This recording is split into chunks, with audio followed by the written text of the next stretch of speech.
मैंने अच्छा विद्यार्थी से कुछ पठन सामग्री से खाता हो पारे बही हो पारे ये तो गोटे बाहाना मात्र किंतु मूल उद्देश्य हूँ से भितर केमी भगवत सत्ता और जगन्नाथ प्रेमी ये सब जागृत हम से आम मैंने ये अनुष्ठान एवं अनुष्ठान सहित जो मैंने संपृक्त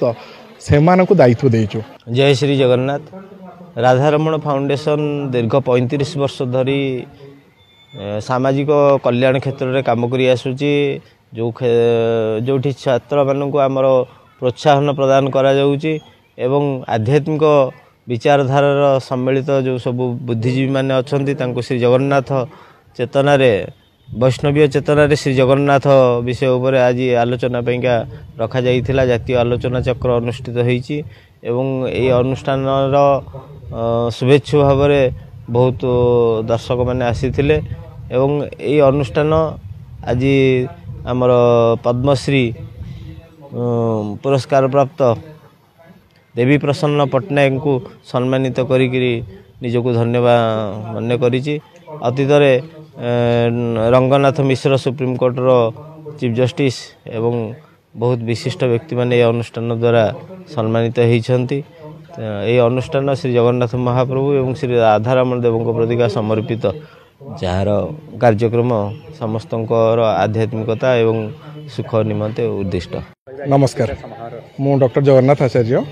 आमर ये जो राधारमण फाउंडेशन अच्छी तार मुझे अध्यक्ष। आमर ये 35 वर्षर अनुष्ठान 34 पूरी आज 35 चलला। मूल लक्ष्य आमर थिला भगवत सत्ता केमी समस्त पाखे पहुँचेवा से उद्देश्य नहीं कि आम मैंने जो आलोचना चक्र हो बा किछिटा दातव्य जिनस जमीक आम कह देखा कि वृद्ध महिला मानक आम बेले बेले कंबल बा वस्त्र बा जो मैंने अच्छा विद्यार्थी से कुछ पठन सामग्री से खाता हो पारे बही हो पारे ये तो गोटे बाहाना मात्र किंतु मूल उद्देश्य हूँ से भितर केमी भगवत सत्ता और जगन्नाथ प्रेमी ये सब जागृत हम से आम मैंने ये अनुष्ठान एवं अनुष्ठान सहित जो मैंने संपृक्त से दायित्व देचु। फल कौन हो जड़िए थे अनुष्ठान सभापति बा जो मैंने अच्छा कार्यकारी संपादन से चाहिए हेनी अनुष्ठान जो 100 रु एवं अधिक धीरे धीरे करके 200 बा 300 पर्यंत पहुँचो सबू सदस्य 12 रु 15 जन को जागृत करें निश्चय धर्मीय भावनार विकास सहित जगन्नाथ संस्कृतिर परिप्रकाश हम यह निसंदेह। नमस्कार, मु डॉक्टर जगन्नाथ आचार्य आमर ये जो राधारमण फाउंडेशन अच्छी तार मुझे अध्यक्ष। आमर ये 35 वर्षर अनुष्ठान 34 पूरी आज 35 चलला।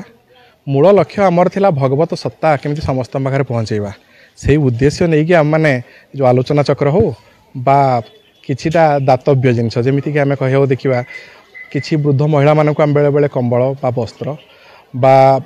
जो मैंने अच्छा विद्यार्थी से कुछ पठन सामग्री से खाता हो पारे बही हो पारे ये तो गोटे बाहाना मात्र किंतु मूल उद्देश्य हूँ से भितर केमी भगवत सत्ता और जगन्नाथ प्रेमी ये सब जागृत हम से आम मैंने ये अनुष्ठान एवं अनुष्ठान सहित जो मैंने संपृक्त